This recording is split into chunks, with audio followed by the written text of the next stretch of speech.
up to, I think, the beginning of wave function, right? Okay. So today we will be talking about basically the main crux of quantum mechanics, where all of the idea of what wave function is and why we are studying it, those things will come into existence. Okay. So what I initially told you about this thing was that it is nothing but a function only, and here it is written as this symbol which is called psi. Reason is because the person who did all the maths, he was familiar by this sign, that's all. So it is nothing but simply f only that you use for function, and it is dependent on, as you can see, x and t, that means position and time dependent. So any function which is dependent on two variables, there could be moments when one of the variables might be constant. True? That is true, na? That some properties of those functions might be changing with respect to time at a moment when the position is fixed. That is also possible. How do we think about that thing? That if you are talking about a wave, assume that you are stationary on that wave at a single point. So just imagine you are in a boat in the middle of the ocean and there are waves moving around. So if your boat is not moving anywhere, you have turned off the engine and there is no wind activity, nothing like that, all those waves are doing is moving, rocking your boat up and down, that's all. Correct? So position wise your x is fixed basically, but in time you are having some kind of variation in your position anyways. So in x direction your motion is zero, but with time you are feeling some kind of force is happening on you. So that is one of the examples of such a thing where that wave can move you ahead also, but if you are trying to find out some changes with respect to time only, then you would say that at that point your position or x is fixed. It could be other way around also, that there could be a wave which is fixed in time. That means, imagine something like that, a desert. In desert there are sand dunes, correct? If you take, let us say, a single day you pass in a desert and you see that the sand dunes are at a fixed positions, correct? So in time, they are not moving. But when you move from one dune to another dune, in position, you see that there is a crest, there is a trough, then there is a crest. Obviously, over hundreds and thousands of years, those dunes will move on. But when we are talking about a small amount of time, that means what we are saying is that in that case, your time is fixed and your position is a variable thing in that case. So what I am trying to say is that whenever you are talking about some function which is dependent on two quantities, there could be certain such scenarios where one of those quantities could be a fixed value and it might be dependent purely on the other quantity. The idea clear? Okay? So this is the maximum case scenario that can happen. इससे ज़्यादा कुछ नहीं होगा. At the same time वो position और time दोनों पे dependent हो सकता है. At a time दोनों में से एक चीज fix हो सकती है, constant हो सकती है, और दूसरे को हम variable मानेंगे. अभी हम आगे उन दोनों cases की बात करेंगे, ठीक है? So you guys know this thing. What is this thing? An element of volume which you can define as dx dy dz. That means अभी इसकी बात क्यों करी मैं आगे explain करूँगा. Whenever we'll be talking about a wave function or a wave packet, we'll be talking about a limited space. उस limited space में वो particle के exist करने की probability कितनी कम या ज़्यादा है, उसके लिए तुम्हें वो limited space define करना पड़ेगा ना पहले. This is the idea जहाँ से limited space की हम बात करते हैं mathematically. It is nothing but a small volume in space where you are talking कि that particle might or might not exist. ठीक है? This is one of the examples जिसमें तुम्हारा d relation का पूरा relation ST आता है, nothing new. So you write momentum as you change these things basically. You have written it as mv and you have taken v on the other side and you can find out velocity. There's a simple maths. Yeah. So previously I told you that by uncertainty principle, I will be telling you that how whole of this universe exists. So you guys know what is uncertainty principle? Have you ever heard of it before? So basically what it tells is, it tells about uncertainty in measuring some parameter of a very small particle. That parameter generally is either position or velocity. That is one of its forms. There are other forms also. As you can see in here, they have talked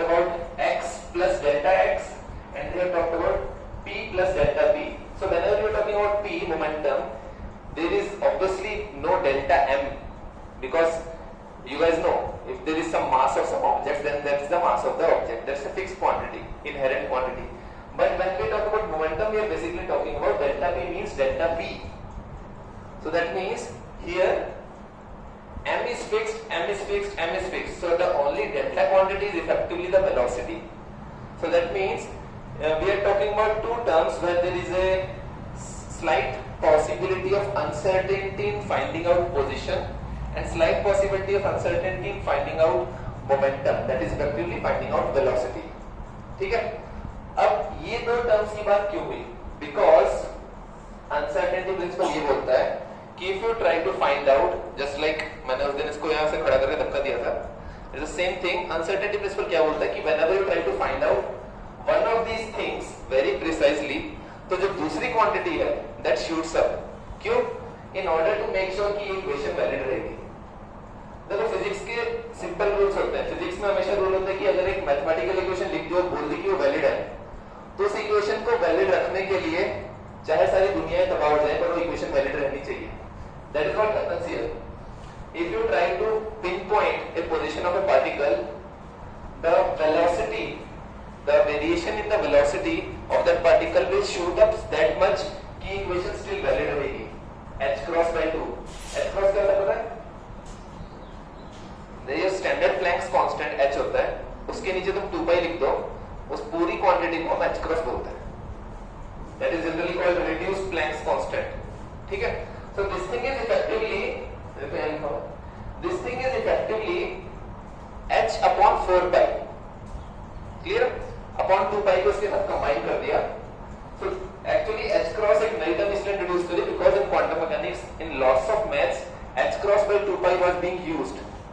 तो उसको length में ना लिखना पड़े, उसका short में एक नया नाम दे दिया, h cross by 2 pi stand alone एक नई क्वांटिटी बता दी जो कि h cross है. ठीक है?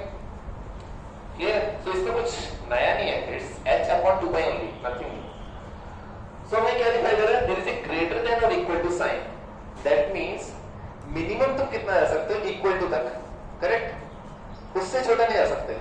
So this thing is the uncertainty principle which tells you that whenever you try to find out the position and momentum of a particle, there is an inherent limit to up to what accuracy you can find out both of these things, and that limit is decided by this h cross by 2.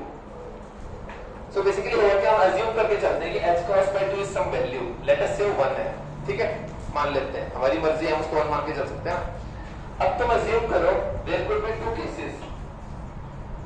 अगर ये दो चीजें हैं, delta x uncertainty in position and delta p uncertainty in momentum. ठीक है? हम बोल रहे हैं कि this should be more than or equal to 1. Simple case scenario. अब हम मानते हैं कि इसकी लेट अस से इसकी वैल्यू हमने फिक्स कर ली कि हमने पिन पॉइंट कर दिया पोजीशन के उस पार्टिकल की. अगर हमने पिन पॉइंट कर दिया तो डेल्टा x कितना होगा? डेल्टा x का मतलब क्या है? अभी किसी को पता है? डेल्टा x मींस अनसर्टेनिटी इन position. x means position. Delta x का मतलब होता है x1 minus x2. ये होता है ना डेल्टा x. दैट मींस वो पार्टिकल यहां से लेकर यहां तक के डिस्टेंस में कहीं भी एग्जिस्ट कर सकता है. ये मतलब होता है डेल्टा x का. मैं अगर बोल रहा हूं कि हमने पिन पॉइंट कर दिया, हमने बोल दिया कि ये x1 था यहाँ पे, ये x2 था, और हमने पिन पॉइंट कर दिया पार्टिकल यहाँ बैठा है, तो हमने पोजीशन फिक्स कर दी. दैट मींस ये क्वांटिटी 0 हो गई. जब तक हमें अनसर्टेन है कि यहाँ से यहाँ तक कहीं भी हो सकता है, तब तक हम बोलते हैं कि वो पार्टिकल जो है इस डेल्टा x में कहीं भी एग्जिस्ट कर रहा है इस विंडो में. करेक्ट? जब हमने पिन पॉइंट ही कर दिया, विंडो की विड्थ 0 हुई. दैट मींस डेल्टा x क्या बन गया? 0. और 0 multiplied by what quantity will be equal to 1? Minimum 1 तो बनेगा ना, या तो मोर देन 1 बनेगा. हम मिनिमम लेके चल लेते हैं, इसकी इक्वल होना चाहिए. 0 into what quantity becomes 1? बताओ. 0 into 0 तो 0 होता है. 0 into something is equal to 1. वो क्या हो सकता है? समथिंग अनडिफाइंड बोलते हैं ना जनरली. अनडिफाइंड का दूसरा नाम क्या होता है? इनफिनिटी. रिप्रेजेंट कैसे करते हैं? नहीं, वो तो ठीक है. Mathematically it is written as 1/0. तो इसको तुम 1/0 करो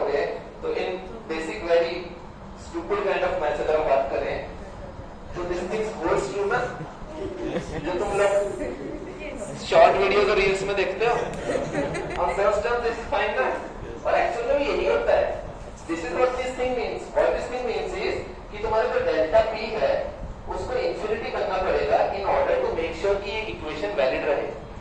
that means uncertainty in velocity becomes infinite. इसका मतलब क्या है कि उस पार्टिकल की वेलोसिटी 0 से लेकर इंफिनिटी तक कुछ भी हो सकती है. अब इसका क्या मतलब बना?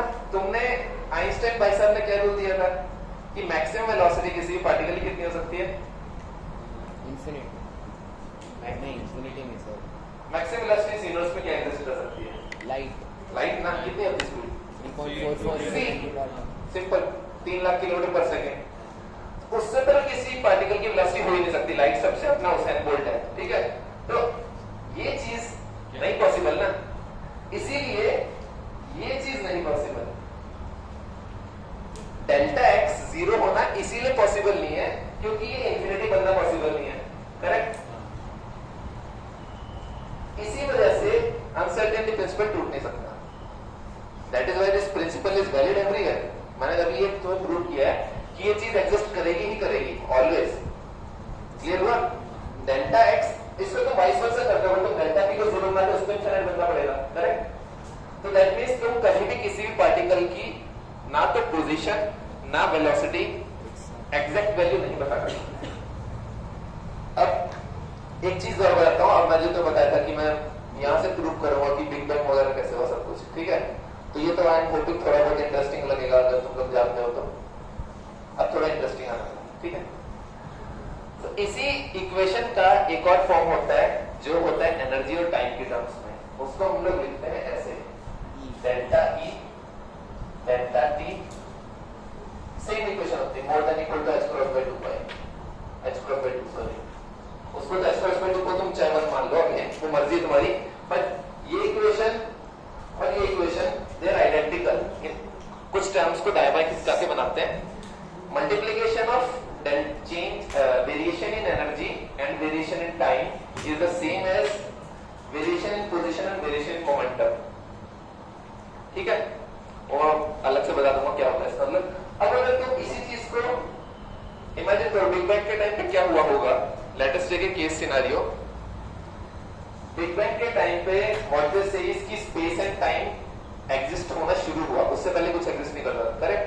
This was the definition. अगर स्पेस और टाइम उस मोमेंट से ही एग्जिस्ट करना शुरू हुआ, उसको ऐसे मोमेंट बोलने में गलत है, और उससे पहले मोमेंट ही नहीं होता था.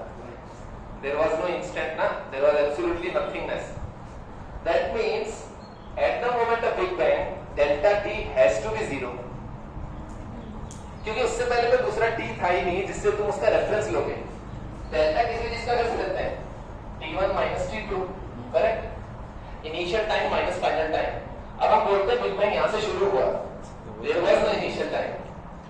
तो टाइम की वैल्यू फिक्स बिग बैंग ने ही कर दी. अगर टाइम की वैल्यू फिक्स होगी तो डेल्टा टी अगर 0 हो गया तो डेल्टा ई कितना बनेगा? 1/0 इंफिनिटी बन गया. Delta E infinity means energy की सप्लाई जो एग्जिस्ट कर रही है उस मोमेंट पे कितनी भी हो सकती है. Infinite energy can exist. Infinite energy अगर एग्जिस्ट कर रही है that is big bang. So the equation itself tells you कि जब टाइम स्टार्ट होगा तो एनर्जी इनफाइनाइट बनेगी ही बनेगी. मैथ्स बोलती है सर, उसको बनना ही पड़ेगा इक्वेशन को वैलिड करने के लिए. So this equation proves कि at t is equal to 0 जब टाइम शुरू हुआ तो एनर्जी इनफाइनाइट बननी ही थी. And that is nothing but big bang. ऐसे अपना यूनिवर्स शुरू हुआ. That is how it all started. So everything comes from uncertainty principle. And this also proves कि क्वांटम मैकेनिक्स से ही पूरा हमारा जो सबसे लार्जेस्ट थिंग है यूनिवर्स वो जनरेट हुआ है. So everything is connected from the smallest to the largest particles in the universe. ठीक है, तो this is another form of uncertainty principle. इसकी तुम्हें एग्जाम पॉइंट ऑफ व्यू से जरूरत नहीं है, but this thing relates. These are identical things basically. तो किसी को अगर इंटरेस्ट हो थोड़ा बहुत तो you guys can make sure कि तुम इसको m और v की फॉर्म में खोल के you guys can change it into this form. You guys can try it out for fun. ठीक है, तो हम वापस आते हैं डेल्टा x और डेल्टा v की फॉर्म पे. So what we are talking about here is you can even make sure that you can put them in individual component forms. So इसको हम ऐसे भी लिख सकते हैं delta x delta px delta y delta py delta z delta pz. ऐसा क्यों किया है? रीजन इज, अगर अनसर्टेनिटी है in one direction, that doesn't mean कि दूसरे डायरेक्शन में भी अनसर्टेनिटी होगी। जो भी हमारा ये कोऑर्डिनेट सिस्टम होता है, उसको हम क्या बोलते हैं? कार्टेशियन कोऑर्डिनेट सिस्टम ना। कार्टेशियन कोऑर्डिनेट सिस्टम क्या बोलता है? There are three directions x, y and z and all three are orthogonal to each other. आप लोगों सर ने नई टर्म बोल दिया इसको, सुनिए ना। Orthogonal is nothing but a fancy name for perpendicular, ठीक है? फिजिक्स वाले को मजा आता है स्पेशल टर्म्स बोलते हैं, परपेंडिकुलर ही और कुछ नहीं। तो ये दो डायरेक्शन परपेंडिकुलर और तीसरी direction out of this paper. So ये हमारा कार्टेशियन प्लेन है, ठीक है? अब इस कार्टेशियन प्लेन में it's the same kind of thing. अगर मैं बोलूं कि कोई चीज इस डायरेक्शन मूव कर रही है, तो उसका जो भी हमने उसको एनर्जी या फोर्स दिया होगा, उसका इन डायरेक्शंस में कोई फर्क नहीं पड़ेगा ना, करेक्ट? अब ये यहाँ खड़ा था, इसको मैंने यहाँ धक्का दिया तो ये ऊपर तो नहीं कूदा, उधर ही गया। तो basically what it means is कि जो भी तुम फोर्स अप्लाई करते हो, उस फोर्स का परपेंडिकुलर डायरेक्शंस में कोई डिफरेंस, कोई फर्क नहीं पड़ता, ठीक है? Until and unless you are talking about magnetic forces, उनका थोड़ा अलग केस सिनेरियो है। रेगुलर जो हम एनर्जी फोर्सेस की, इलेक्ट्रिक फील्ड वगैरह की बात करते हैं, those take effect in only the direction or opposite direction. That means x और माइनस x की डायरेक्शन में अगर एक्ट करेगा उसी में करेगा, और अगर y और y माइनस y में करेगा तो x और z से इंडिपेंडेंट होगा, ठीक है? So this is what these three terms mean. That's all. अब हम आते हैं फाइनली, ये सब हमने किया कि उसके ऊपर, ठीक है? यस, पहली चीज, ये जो भाई साहब है श्रोडिंगर भाई साहब, इन्होंने पूरी बेसिकली स्टार्टिंग लिखी क्वांटम मैकेनिक्स की, and he talks about an equation, Schrödinger's equation, ठीक है? अब थोड़ा सा तुम्हें वैसे ध्यान देना पड़ेगा because this is very important from exam point of view also, ठीक है?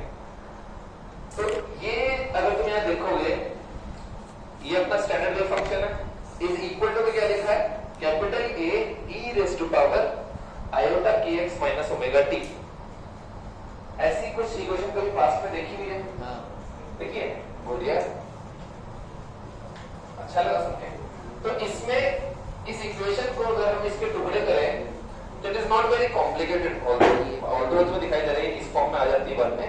बट अगर इस पार्ट को अगर तुम देखोगे, इसमें जो कैपिटल A है वो क्या होता है? This first part capital A, this one, no, ये इक्वेशन की बात होती है। That means just imagine, हाँ, कोई ऐसी चीज है, उससे रिलेटेड क्या क्या क्वांटिटी होती है। तो first thing, this will be amplitude actually. Next क्या है? This whole part is the waving part of that amplitude, correct? और waving part में दो चीजें तुम्हें दिख रही हैं, kx, k के साथ x है, दूसरी चीज क्या है? ओमेगा के साथ t है। ये इंपॉर्टेंट है कि किसके साथ क्या होता है, ठीक है? ये चीजें मिक्स अप हो जाती हैं, इश्यू होता है, तो ध्यान दो इस चीज पे। पोजीशन इज विद k को हम लोग जनरली क्या बोलते हैं? It is generally called wave number, ठीक है? सुना? It is generally called wave number of that particular wave. Omega क्या होता है?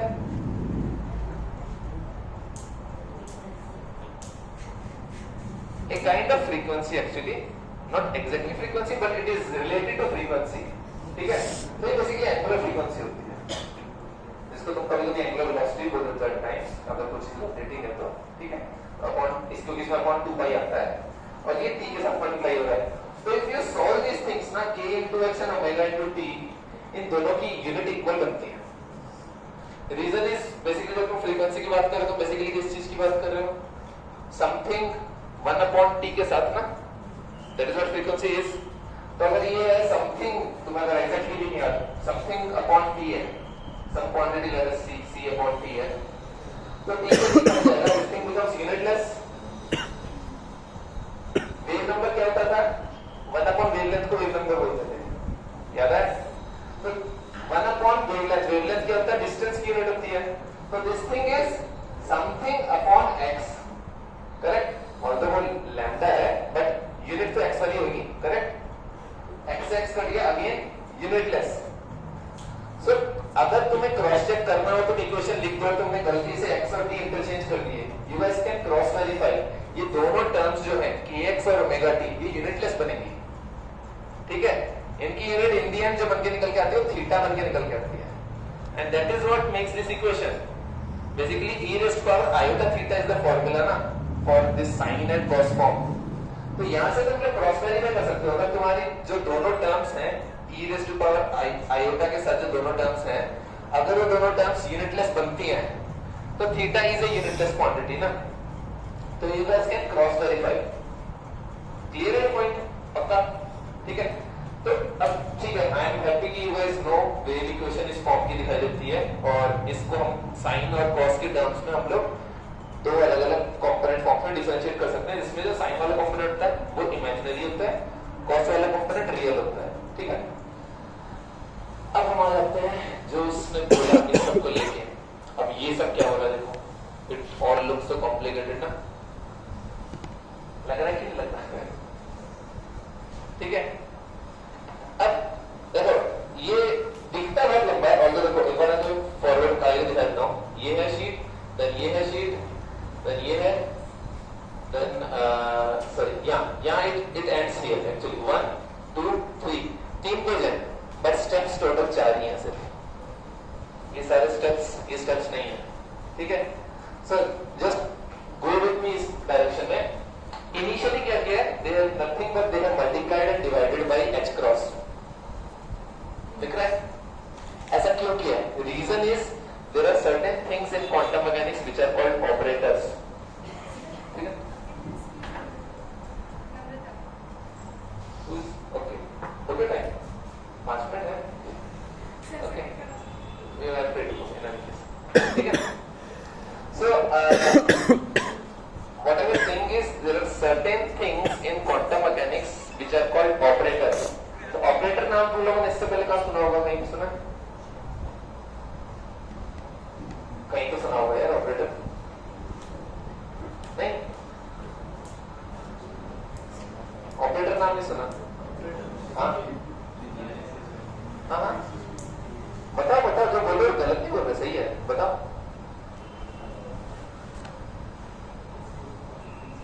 इतने अनपढ़ तो नहीं हुए, कहीं तो सुना होगा ऑपरेटर, है? इंग्लिश का वर्ड है तो, हाँ? माइकल जैक्सन का गाना। अच्छा, दैट इज आल्सो ऑपरेटर नाम से है, स्मूथ ऑपरेटर, ओके, हाँ ठीक है, that is also valid point actually. See what he said and what that guy said both are correct. He talked about mathematical operators and he said something, there is a song smooth operator in which there is a guy who is operator. So what that operator, और generally अगर पुराने time में जाते हैं तो there used to be people who were operators जो कि phone lines connect करके आपको लैंडलाइन के थ्रू कनेक्ट कराते हैं, ठीक है। There are also air traffic controller में भी ऑपरेटर्स एग्जिस्ट करते हैं। So what all these things means is those mathematical things and these people, what they do is they are someone who operate on something and generate a new thing, उसमें से कुछ meaningful निकाल के लेके आते हैं। ऑपरेटर का काम क्या होता है? In maths also you have some number a and b ले लो, मतलब मैथ्स में तुम लोग जनरली a और b लिखते आते हो, but let us go to the very basic thing. There are two numbers 2 and 3, they become 6. तो इस सेटअप क्या सेंस है? Why the hell are we doing this thing? 2 and 3 doesn't make sense to us, but जो answer निकल के आया that will be making sense to us, तभी हम मल्टीप्लाई कर रहे हैं, करेक्ट? तो 6 एक्चुअल में कोई रियल क्वांटिटी का नंबर होगा। For example we are trying to find out कि भाई उस दिन हमने बिजनेस किया, कितना प्रॉफिट या लॉस हुआ, हमने कुछ principle into rate into time करके हमने कुछ फाइंड आउट किया और हमारे पास जो वैल्यू निकल के आई that is something which is related to real world, correct? वो हमारे को एक्चुअल में पैसा मिलेगा। सो ऑपरेटर ने क्या किया, जो कुछ मैथमेटिकल टर्म्स थी, कुछ सिंबल्स थे सिंपली, उनसे तुम्हें रियल वर्ल्ड की कनेक्टिविटी बना के दी। जो फिजिकल वर्ल्ड में जो लोग ऑपरेटर होते हैं वो भी यही करते हैं, उनको कुछ इंफॉर्मेशन दी जाती है और वो इससे इन रियलिटी कोई चीज, कुछ इफेक्ट लेके आते हैं। सेम काम क्वांटम मैकेनिक्स में होता है। क्वांटम मैकेनिक्स में जब तुमने देखा ही है कि ये सब हाइपोथेटिकल सी चीजें चल रही हैं, क्या सेंस बन रहा है चीजों का, इनका सेंस इन रियल वर्ल्ड अगर बनाना हो तो जो वो चीज कर सकते हैं वो क्वांटम मैकेनिकल ऑपरेटर होते हैं, ठीक है? सो जो मैंने बोला कि यहाँ पे इसको h अच्छा जो यहाँ पे मैंने बोला कि 1/h क्रॉस मतलब h क्रॉस से डिवाइड क्यों किया, रीजन इज ये एक ऑपरेटर का फॉर्म लेके आना चाहते हैं। अगर वो ऑपरेटर का फॉर्म आ जाएगा तो ऑपरेटर लगाने के बाद किसी भी क्वांटम मैकेनिकल क्वांटिटी के ऊपर तुम ऑपरेटर लगाते हो तो जो आउटपुट निकल के आता है that is something real. For example उस पार्टिकल की एनर्जी निकाल के ला सकते हो, उस पार्टिकल का तुम मास निकाल के ला सकते हो, मोमेंटम निकाल के ला सकते हो, पोजीशन निकाल के ला सकते हो। तो what happens is effectively there is some equation quantum mechanics की, यू हैव एन ऑपरेटर जो एक स्पेसिफिक टाइप का काम करता है। फॉर एग्जांपल मल्टीप्लिकेशन का ऑपरेटर जो है वो दो नंबर्स को मल्टीप्लाई करेगा, एडिशन वाला दो नंबर्स को ऐड करेगा। Similarly in quantum mechanics there are specific operators, अगर तुम उनको अप्लाई करते हो किसी इक्वेशन के ऊपर तो उस इक्वेशन से वो एक स्पेसिफिक टाइप का रियल वर्ल्ड क्वांटिटी को निकाल के तुमको देगा। क्लियर है? किसी को डाउट है इस चीज में? तो हम जो ये नई चीज कर रहे हैं कि h क्रॉस से डिवाइड क्यों कर रहे हैं, मल्टीप्लाई क्यों कर रहे हैं, इसकी पीछे रीजन ये है, हम वो ऑपरेटर बनाना चाह रहे हैं जो अगर अप्लाई करो तो इसके आउटपुट में मान लेते हैं कि ये देखो मोमेंटम निकाल दिया, एनर्जी निकाल दी। एनर्जी निकालने के लिए क्या किया इसने? ये ऑपरेटर बनाया। मोमेंटम के लिए इसने क्या किया? ये ऑपरेटर बनाया। सो h क्रॉस उस टाइम पे इसलिए बनाया गया था बिकॉज इसको हम कुछ चीजों के साथ मल्टीप्लाई करें तो ऐसे स्पेशल ऑपरेटर बन जाते हैं जो हमें कुछ रियल क्वांटिटीज निकाल के देते हैं। क्वांटम मैकेनिक्स वैसे तो मतलब एज एन इंजीनियर तुम लोग सोचोगे कि यूजलेस है, वो यूजलेस है तब तक जब तक तुम ऑपरेटर नहीं लगाते। ऑपरेटर लगाने के बाद जो से चीज निकल के आती है these are real world things, correct?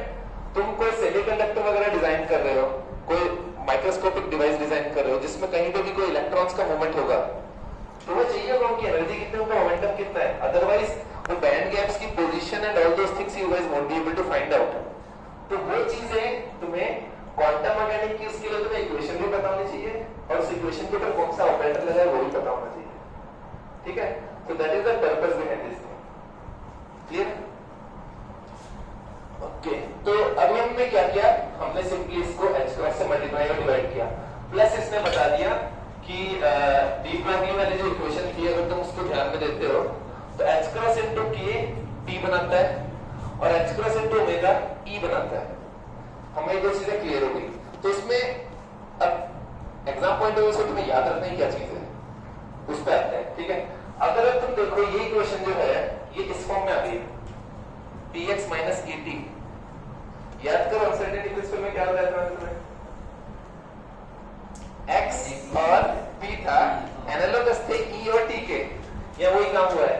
ये देखो x जो था x के साथ p आ गया और जो t था t के साथ e आ गया, तो that means h cross omega जो था उसका e बन गया और जो h क्रॉस k था उसका p बन गया। तो तुम लोगों को अगर सिर्फ अनसर्टेनिटी प्रिंसिपल वाली इक्वेशन अगर याद रहेगी ना तो तुम्हें ये भी नहीं याद रखने पड़ेंगे, तुम डायरेक्टली इससे ये लिख सकते हो क्योंकि तुम्हें पता है p के साथ x एग्जिस्ट करता है और e के साथ t एग्जिस्ट करता है और तुम्हें ओरिजिनल इक्वेशन ये वाली पता है। तो तुम्हें पता चल जाएगा कि h क्रॉस को मैं किसके साथ मल्टीप्लाई करता हूं तो e बनता है, h क्रॉस को सेकंड वाले के साथ मल्टीप्लाई करूंगा तो e बनेगा, फर्स्ट वाले साथ करूंगा तो p बनेगा। सो दैट मींस ये पूरे पेज में तुम्हें सिर्फ पहला ही स्टेप याद रखना होगा, हो गया ना स्टेप्स कम, और तुम्हें यही पता चल गया ऑपरेटर क्या होता है। किसी को डाउट? मैं बताऊं, सी पॉइंट इज कि स्टार्ट कैसे हो रहा है तुम्हें वो पता होना चाहिए। ठीक है? वो स्टार्ट करके तुम किस स्टेप पे पहुंच रहे हो वो पता होना चाहिए। बीच के स्टेप्स आते हैं लॉजिकल है। ठीक है? डायरेक्टली फर्स्ट से लास्ट तक तो तुम फिर भी नहीं लिख पाओगे।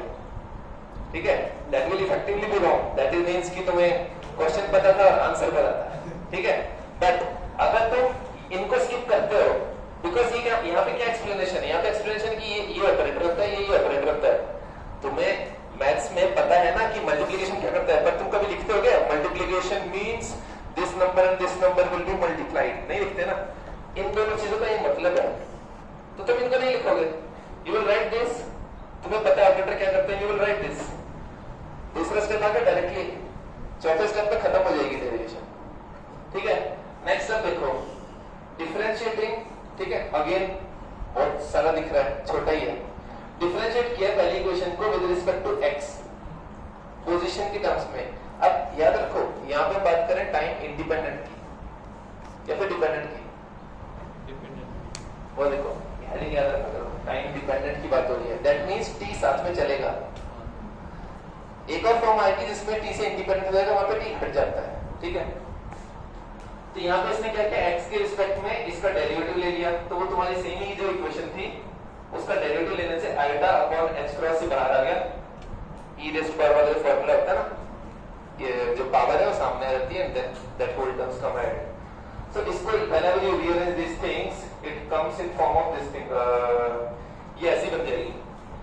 Again second derivative लोगे दोबारा x से, nothing new, दोबारा x से डेरिवेटिव लिया है, सेकंड डेरिवेटिव लोगे वो फिर ऐसी बन जाती है। जो आयोटा था सेकंड डेरिवेटिव लेने थे, उसको एरोनी की वजह से it cancels out and becomes -1, ठीक है। तो अब जो है तुम्हारा फर्स्ट डेरिवेटिव लेने पे तुम्हारा p psi की फॉर्म में आएगा इक्वेशन है, सेकंड डेरिवेटिव लेने पे तुम्हारा p स्क्वायर psi की फॉर्म में आएगा। अब ये चीज नए ऑपरेटर है बेसिकली। अगर तुम देखो दिस थिंग p बना रहा है, दिस थिंग p स्क्वायर बना रहा है, तो तुम इन चीजों को भी एज एन ऑपरेटर इमेजिन कर सकते हो और ये एक्चुअली एग्जिस्ट करते हैं। Although even if you don't use them that is your choice, but effectively at every step an operator is being formed. तो तुम्हें रियलाइज हो रहा है कि एक्चुअली ऑपरेटर की तरह बिहेव कर रहा है। This is real quantity, all of this is hypothetical. Real quantity hypothetical, hypothetical को इसके ऊपर लगा दें तो रियल क्वांटिटी इसके साथ आ रही है, करेक्ट। सो दैट मींस इसको छोड़ के जो ये बचा हुआ पार्ट है ये ऑपरेटर है।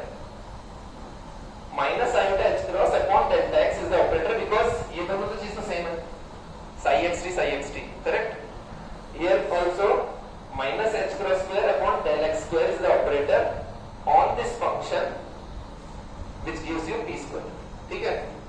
तो this is your choice, तुम मतलब इसको उस तरह इमेजिन करो चाहे ना करो, but only thing that they have done is first derivative with s, second derivative with x, ठीक है।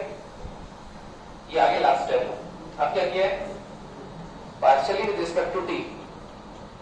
अब दो वेरिएबल्स के ऊपर डिपेंडेंट अगर इक्वेशन थी, तुमने उसको पहले दो बार x से डेरिवेटिव लिया और बाद में तुमने एक बार उसको t से डेरिवेटिव ले लिया। That's the logical thing to do ना। t से डेरिवेटिव लेने पे क्या आएगा, ये देखो, it's all uncertainty principle only. Position से डेरिवेटिव लिया तो टर्म आई मोमेंटम वाली, हमने टाइम से डेरिवेटिव लिया तो टर्म आई एनर्जी वाली। Again it's all uncertainty principal, ठीक है। तो श्रोडिंगर इक्वेशन दिखती बड़ी है, अगर तुम्हें इस इक्वेशन का स्टार्टिंग जस्ट ये अगर याद है, सिर्फ ये अगर याद है, और तुम्हें ये पता है कि h क्रॉस से एक स्टेप ये मल्टीप्लाई डिवाइड करना है, आगे का पूरा अनसर्टेनिटी प्रिंसिपल है, ठीक है। तो नेक्स्ट टाइम हमने क्या किया, t से डेरिवेटिव लिया तो एनर्जी की टर्म आ गई, सॉल्व हो गई, खत्म है, 4 नंबर है, ठीक है, फिक्स 4 नंबर। नंबर की टर्म से तुम हैप्पी होते हो, तो basically numbers are your operators, those are real world quantities for you, ठीक है। ये सब तो होता रहेगा, ठीक है। सो जब हम अब हमने क्या किया, बेसिकली जो भी तुमने अभी देखा वहां पे उन्हीं ऑपरेटर्स को शॉर्ट फॉर्म में अलग से लिख दिया, just to have a look at it. तो derivative with respect to time e, derivative first derivative with respect to x p, second derivative p square, ठीक है। अब एनर्जी को हम किस फॉर्म में लिखते हैं, p स्क्वायर बाय 2n, उसी से बनाए हो, ठीक है। अगर इसी चीज को तुम वहां पुट कर दो इस इक्वेशन में, यहाँ पे कौन सी वाली में करिए इसमें, अच्छा ओके ओके ओके, ठीक है। इसने दोनों साइड साई से मल्टीप्लाई किया सिंपली इस इक्वेशन को, ठीक है। Psi on this side, psi on that side, then this equation takes this form. क्या किया, ये जो था, ये जो इक्वेशन थी जिसमें हमने लिखा था energy into psi is equal to that operator into psi, इसको हमने इसमें इस इक्वेशन को हमने उसी फॉर्म में जनरेट किया, फिर हमने दोनों इक्वेशन से कंपेयर कर दिया। यहाँ ई साई है, यहाँ भी ई साई था, करेक्ट। तो राइट हैंड साइड इसका और राइट हैंड साइड इसका इक्वेट हो जाएंगे, ठीक है, हो गए इक्वेट।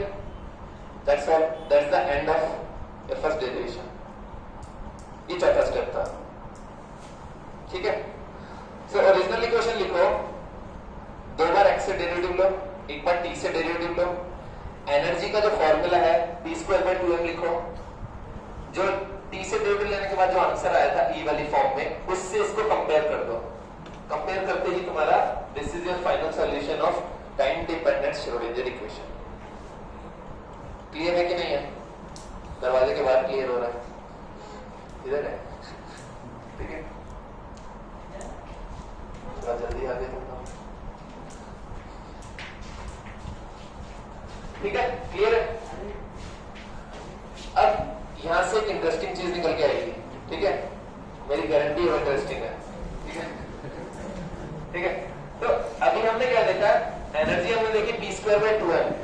इसमें तुम्हें क्या दिखाई दे रहा है कि there is a momentum, there is a mass, ठीक है? यहाँ एक नई टर्म देखो, अभी तक जो हम बात कर रहे थे, हम बात कर रहे थे कि पार्टिकल है फ्रीली घूम रहा है, बट जरूरी नहीं है ना कि पार्टिकल फ्री हो। ये फ्री पार्टिकल की एनर्जी की बात हो रही थी, ठीक है? क्वांटम मैकेनिकली कोई पार्टिकल फ्रीली कहीं पे स्पेस में है तो उसमें वो एनर्जी एग्जिस्ट करती है, ये वाली p²/2m, ठीक है? उसकी इंडिविजुअल आजाद पार्टिकल की एनर्जी। बट उस आजाद पार्टिकल को, उस सनी देओल को तुमने सलाखों में डाल दिया तो साथ में सलाखों वाली एनर्जी भी आएगी जो उसको बाउंड करके रख रही है, ठीक है? सो दैट उसकी खुद की एनर्जी प्लस जो पोटेंशियल उसके ऊपर अप्लाई किया गया, चाहे वो पॉजिटिव चाहे negative, doesn't matter. It is something like कि पार्टिकल जमीन पे है, तुमने उसको उठाया तो now it has this potential energy extra ना, it is that thing, and that is also dependent on position and time. It can be independent of them also, but it can be dependent also. मर्जी है। ये dependent कैसे हो सकता है? Assume करो उस पार्टिकल को तुमने किसी इलेक्ट्रोमैग्नेटिक फील्ड में रखा है, तो जनरली जो भी हमारे एंटीना काम करते हैं, वो एंटीना ऐसे ही काम करते हैं। एंटीना में क्या होता है?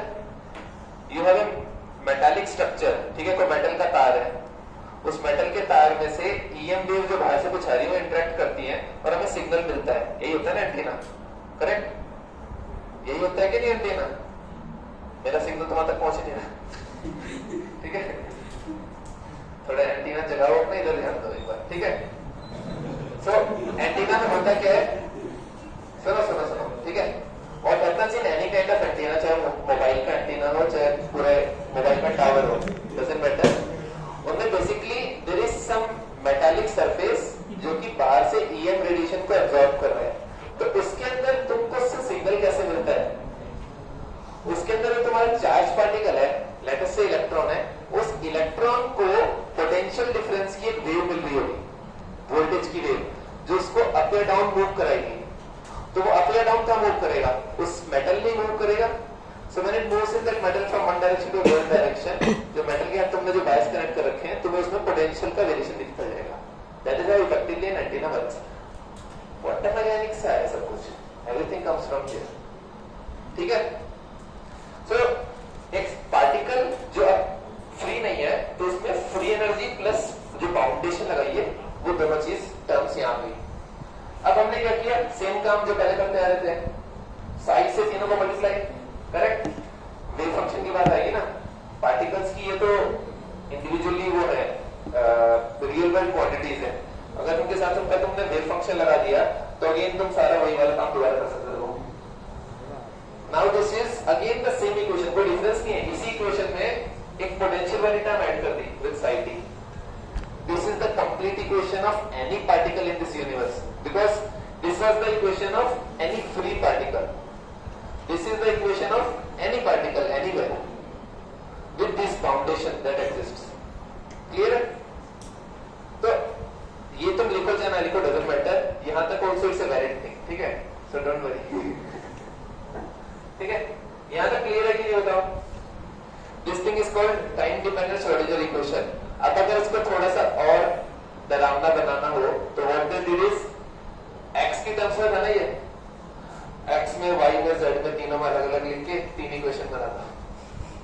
कुछ फर्क नहीं है, मैथ्स एक्सटेंड कर रहे हैं क्योंकि उनको उनके पास बुक में और जगह थी तो इन्होंने तीन अलग अलग टर्म्स में लिख दिया। तो पार्शियल डेरिवेटिव लिख दिए इन्होंने अलग अलग, और कुछ नहीं किया। It's the same thing only, यही वाली चीज है, इन्होंने तीन अलग अलग में लिख दिया, x और y और z, ठीक है? जस्ट टू शो कि हम तीनों डायमेंशन में भेदभाव नहीं करते हैं, they all work the same whether you take uncertainty in x और y और z, ठीक है? Time independent Schrodinger equation, second part, ठीक है? आई एम होपिंग जल्दी हो जाएगा, ठीक है। तो you guys will be free early, तुम लोग जाके जो भी जहाँ भी नाचना चाहते हो तुम लोग नाच लेना, ठीक है। तो अब हम आते हैं टाइम इंडिपेंडेंट के ऊपर।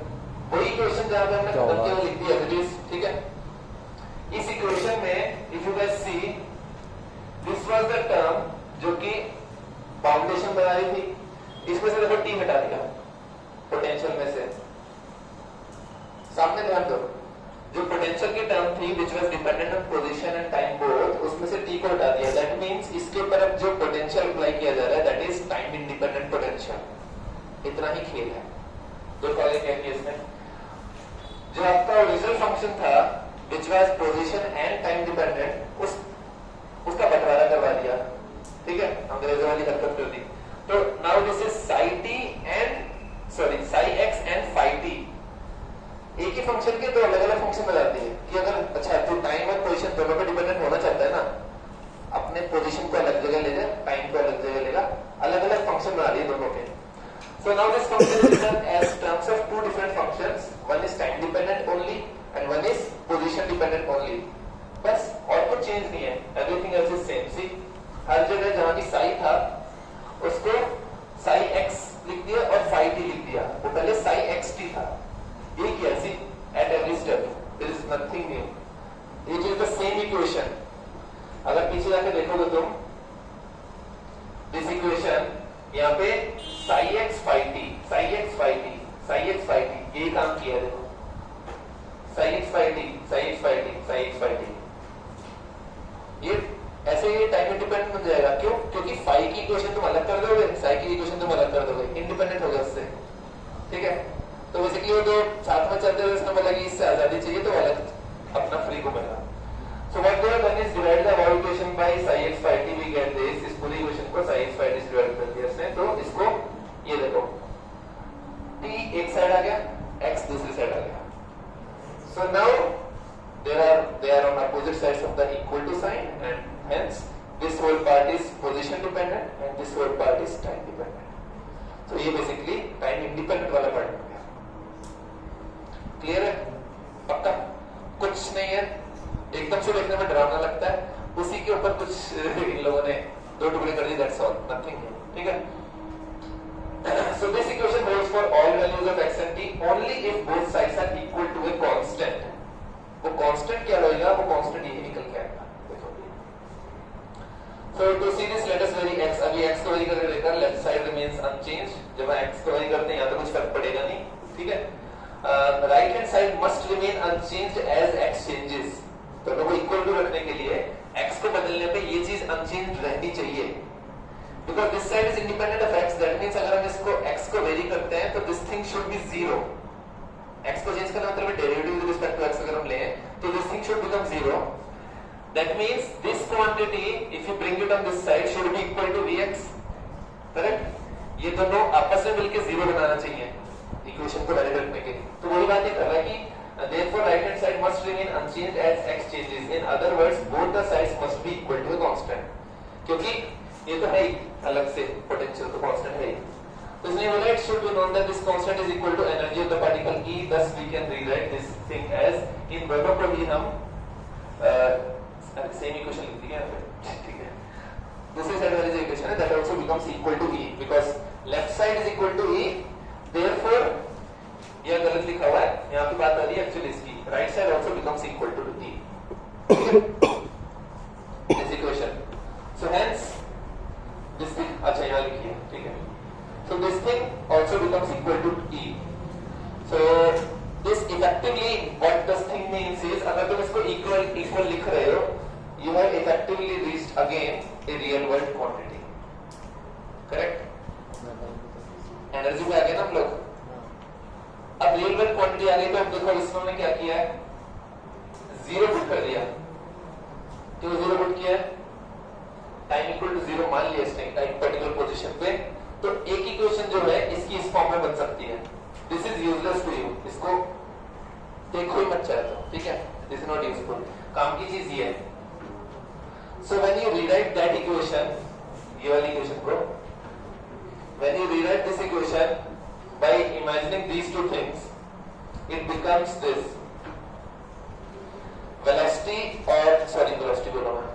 पोटेंशियल और पोजीशन वाले टर्म्स को तुम इधर लेके आते हो तो it becomes this E minus Vx. Just we have what we have done is we have used this thing. That's all. और कुछ नहीं.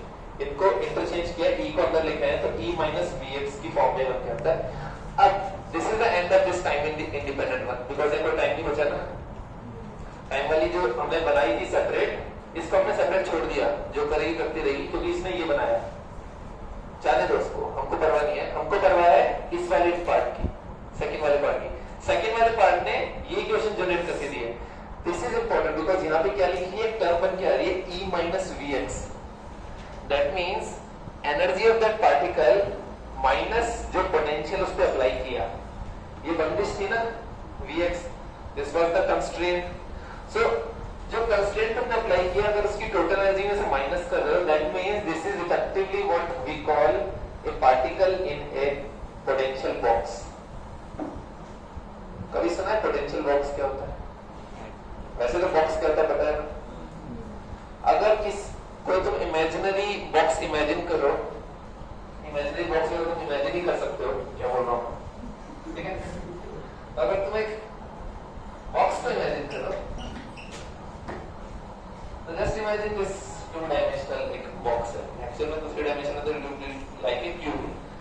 तो इमेजिन करो अगर ये डायरेक्शन जो है vertical direction is some value of some potential. Potential से मतलब है any kind of electric या फिर magnetic field जो उसको वहां जाने से रोकना चाहता हो. ये होता है potential का मतलब, ठीक है? Any kind of force which is halting something by this height. तो अगर कोई पार्टिकल यहाँ बैठा है, जिस पार्टिकल की एनर्जी कितनी कहलाएगी, इसकी एनर्जी कहलाएगी कितनी? This much is the energy of this particle, E. ठीक है? तो जब तक इस पार्टिकल की एनर्जी E है, ये फ्री नहीं है. क्यों? क्योंकि यहां नहीं जा सकता. इसको मान लो तुम्हें पोजीशन है, ये डायरेक्शन, ये पोजीशन है. तो जब तक इस पार्टिकल की एनर्जी E है, which is less than V, it is bound in this potential box. Clear हो गया? अगर आगे डायग्राम में दिख जाएगा शायद. हाँ आई है, ठीक है? तो इमेजिन करो कि इस L डिस्टेंस के इधर और इस 0 डिस्टेंस के इधर पोटेंशियल यानी कि तुमने कोई फोर्स लगा रखा है जो कि एट प्रेजेंट इनफाइनाइट है क्योंकि भाई साहब के पास बहुत एनर्जी है, ठीक है? तो इधर उधर इनफाइनाइट एनर्जी है जो कि किसी पार्टिकल को यहां जाने से रोकेगी. इसके यहां पार्टिकल कब जा सकता है? जब उस पार्टिकल की एनर्जी इस वॉल से ज्यादा हो हाइट में, तो वो उसको पार करेगा. Just like I was talking about here. अगर ये पार्टिकल यहां की जगह यहां होता तो वो फ्री टू मूव था, करेक्ट? जो हम किस में देखते हैं ये सब चीजें?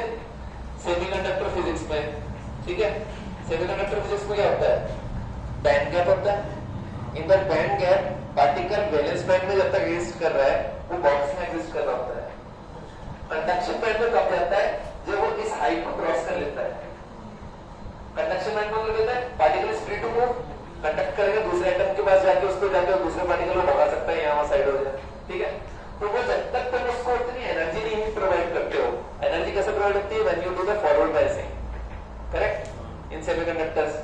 तो जब तुम फॉरवर्ड बायसिंग करते हो तो उस पार्टिकल को इस पोटेंशियल की बॉक्स से बाहर निकालते हो क्योंकि तुम उसकी एनर्जी जो कम थी तुमने उस एनर्जी को बढ़ा दिया. और उसकी एनर्जी अगर उस पोटेंशियल बैरियर से ज्यादा हो गई तो पोटेंशियल बैरियर नीचे है, वो ऊपर हवाई जहाज में घूम रहा है at decent height. So that is the idea behind this thing. If E will be less than this potential barrier, then effectively this term will become negative. If it becomes negative, that means particle is bound. ठीक है? दो condition ले रहे हैं. एक में E is more than B. जब वो more than B होगा, पॉजिटिव बनेगी इक्वेशन ये. पॉजिटिव बनेगी, particle will be free to move. It is a free particle. जब E लेस देन B होगा, ओवरऑल नेगेटिव बना, that will be called a bound particle, bound energy. तो इसीलिए अगर if you guys have seen the equation of gravity, अगर हम लिखते हैं equation of some particle which is under gravity, that equation उसमें फोर्स जो है उसको नेगेटिव लिखते हैं because they say that gravity is an attractive bound force. तो जो फोर्स अप्लाई हो रहा है वो नेगेटिव में लिखा जाता है because that is this force.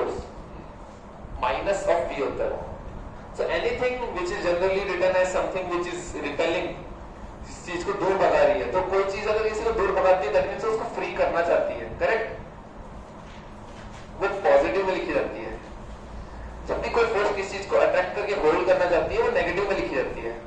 So this is what is trying to hold that particle in the box, और अगर उसकी एनर्जी ज्यादा होगी इससे, then it will be roaming around freely. So जब हमने टाइम इंडिपेंडेंट वाली इक्वेशन का रिजल्ट देखा, that effectively gives you a startup of this thing, particle in one dimensional rigid box. तो हमने इस वन डायमेंशन में एक बॉक्स माना है जिसकी वॉल्स जो है इनफाइनाइटली स्ट्रॉन्ग है, तो पार्टिकल उससे बाहर नहीं जा सकता until unless उसका पोटेंशियल उससे हायर हो। तो इसमें अगर तुम ये देखो, बहुत सारी जो बहुत कुछ लिखा हुआ है, ठीक है? इस पूरे का मतलब यही है जो मैंने तो अभी समझाया है। क्या बोल रखा है? Particle is existing between 0 and L, 0 और L के बीच में पार्टिकल एग्जिस्ट कर रहा है, ट्रू, बाहर नहीं जा सकता, इनफाइनाइट है। सेकंड थिंग क्या बताइए? This means psi xt is equal to 0 outside of this interval, that is true. psi xt क्या बताता था? psi xt बताता था wave function of that particular particle जिसकी बात हो रही है। कोई पार्टिकल को हमने बोल दिया कि इसके बाहर वो एग्जिस्ट कर ही नहीं सकता, ना इधर ना उधर, तो psi xt 0 होगा। अब psi स्क्वायर क्या होता था? What was psi square? Anyone remembers? psi square mod जो हम लिखते थे, that was probability of that particle existing at that position. So that means psi square xt क्या आएगा outside of this interval? ठीक है, 0 आएगा ना? हाँ बोल दो वरना एग्जाम में 0 आएगा, ठीक है? हाँ ठीक है। So what this thing proves is basically what this thing means is कि अगर तुम उस बाउंड्रीज के बाहर जाके तो तुम psi square xt निकालते हो, probability density of that particle existing there, that will also become 0 effectively, ठीक है? तो इस सबको तुम लोग मतलब मैं तुम्हें समझा चुका हूँ। Effective thing is this thing. तो अगर इसमें तुम आते हो और हमने मान लिया कि पार्टिकल बाउंड है, तो पोटेंशियल वाली टर्म हट गई, सिर्फ एनर्जी वाली टर्म बची। एनर्जी वाली टर्म बची मतलब पोटेंशियल क्रॉस हो चुका है, वहां पे पोटेंशियल नहीं है, ये अंदर की बात हो रही है, ठीक है? कहाँ की? यहाँ की, बेसिकली यहाँ की, ठीक है? यहाँ पे तो उसके ऊपर कोई पोटेंशियल नहीं है ना, तो यहाँ पे वो इक्वेशन Vx को तुम हटा के ऐसे लिख सकते हो। Vx क्योंकि x डिपेंडेंट है, जैसे ही तुम्हारा x यहां से आगे जाता है, देन वो इक्वेशन में V एग्जिस्ट करेगा, करेक्ट? 0 से पीछे जाता है तो भी V एग्जिस्ट करेगा। Between 0 and L there is no V, correct? Blank है ना एरिया, तो that is why they have written it like this, ठीक है? So basically when you solve this equation there are certain values of energy which come out. वो values of energy क्या है? This is the basically the end of this chapter. So values of energy क्या है? वो values of energy है कि इस box के अंदर पार्टिकल ऐसा नहीं है कि कहीं भी एग्जिस्ट कर जाएगा। यहाँ बात आती है क्वांटाइजेशन की। इस बॉक्स के अंदर भी with in the bound state particle की स्पेसिफिक एनर्जीज है जहाँ वो एग्जिस्ट कर सकता है, ठीक है? अब याद करो तुम लोगों ने एक एटॉमिक स्ट्रक्चर का जब कभी पढ़ा था, वहां क्या था? वहां हमने बात करी थी कि एटॉमिक स्ट्रक्चर में there are certain shells, certain energy levels. और एटॉमिक स्ट्रक्चर क्या है? एटॉमिक स्ट्रक्चर एक्चुअली यही है, तुम्हारा जो न्यूक्लियस है that is bounding those electrons within some particular distances, correct? उनसे बाहर नहीं जाने देता न्यूक्लियस, और विद इन दोस डिस्टेंसेस वो जो तुम्हारे इलेक्ट्रॉन्स हैं वो इंडिपेंडेंटली उसके अंदर अंदर कहीं भी एग्जिस्ट तो नहीं कर सकते। पोजीशंस थी ना, फिक्स शेल्स थे ना, वो जो फिक्स शेल्स हैं those are fix energy values at one first orbital, second orbital, third orbital, sp df all those things, those were energy values. और जो एनर्जी वैल्यूज है वो इसको सॉल्व करने पर निकल के आती हैं, और वो इक्वेशन ये बनती है En, energy of an particle in a one-dimensional rigid box can exist in all of these values, integral multiples, where n can start from 1, 2, 3, 4, जिसको हम लोग बोलते हैं प्रिंसिपल क्वांटम नंबर। जो हमारा एटम में प्रिंसिपल क्वांटम नंबर होता है वो क्या होता था, ऑर्बिट का नंबर, करेक्ट। उसके बाद क्या होता था, एंगुलर वाला एल, एंगुलर मोमेंटम वाला क्वांटम नंबर आता था, ठीक है। फिर स्पिन वाला क्वांटम नंबर आता था, मैग्नेटिक वाला क्वांटम नंबर। तो you use to count all those quantum numbers in order to find out कि कितने इलेक्ट्रॉन्स इस पर्टिकुलर शेल में आ सकते हैं कि नहीं आ सकते, करेक्ट। हम यहाँ पे सिर्फ और सिर्फ प्रिंसिपल वाले की बात कर रहे हैं कि सिर्फ और सिर्फ principal quantum number integral values पे एग्जिस्ट करता था। तो ये जो En निकल के आएगा, दिस विल टेल यू कि in a bound state these are the particular energy level जिसके ऊपर तुम्हारे वो क्वांटम पार्टिकल्स एग्जिस्ट करते हैं, ठीक है। इन केस ऑफ एटम वो क्वांटम पार्टिकल्स इलेक्ट्रॉन्स है, दैट्स ऑल। क्लियर है, पक्का। सो दिस इक्वेशन, इसका सॉल्यूशन तुम सॉल्व चाहे ना करने बैठो, ये बनता है, करोगे तो भी ये बनेगा, ठीक है। बट तुम लोग नहीं करोगे इसलिए मैं बता रहा हूं कि ये बनेगा, मान लो, ठीक है। सो इससे बस में ये बहुत ध्यान से याद रखना कि क्या बनता है, इसको एक बार तुम तसल्ली से देख लो। हाँ, अब तो याद रह जाएगा, ठीक है। n square pi square h cross square, h cross क्या होता है, h/2 पाई, h अपॉन 2 पाई, ठीक है। तो अगर तुम इसका h अपॉन 2 पाई लिखो तो तुम लोग पाई काट के इसको दूसरे फॉर्म में बना सकते हो, that is your choice, but here it is easy to remember. n pi और h तीनों का स्क्वायर है upon 2ml square, this is a very common quantity, 2ml square exist as it is always, ठीक है।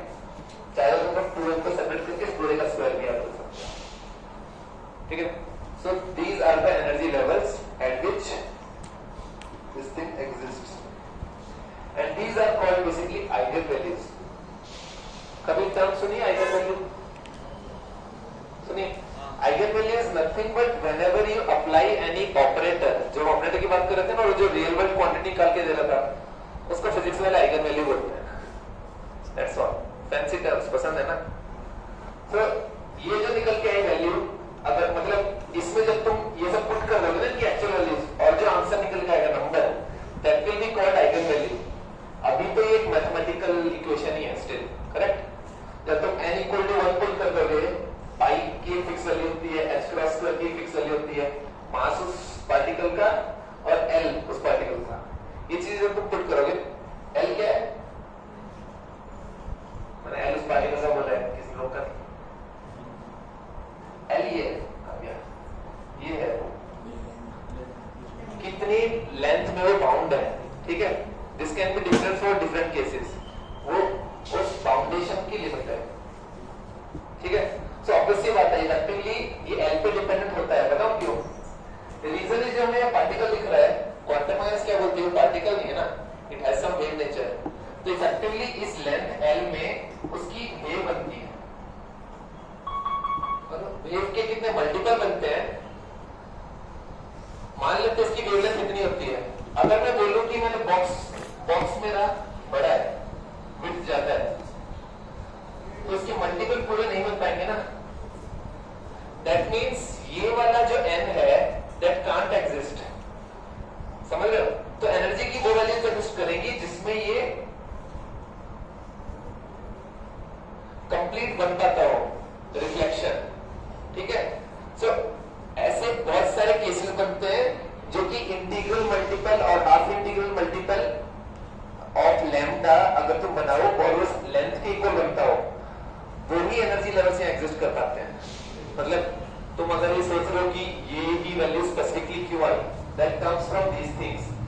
तो उस particle का जो वेव नेचर है, उस वेव नेचर की वेवलेंथ बनने वाला है, उस वेवलेंथ का कितना मल्टीपल, इंटीग्रल या फिर हाफ मल्टीपल, अगर उस विड्थ में कवर अप कर पा रहा हुआ एग्जैक्टली, दैट मींस एग्जैक्टली जब वो जीरो टच करता है उसी टाइम पर बाउंड्री टच करके रिटर्न करके आ रहा हुआ, then that thing will exist, otherwise it won't, ठीक है। क्लियर। तो I think maybe this is the kind of yes solve example. So this is the hand because this also hand and this also hand. Okay. So yeah, that's the end of quantum mechanics.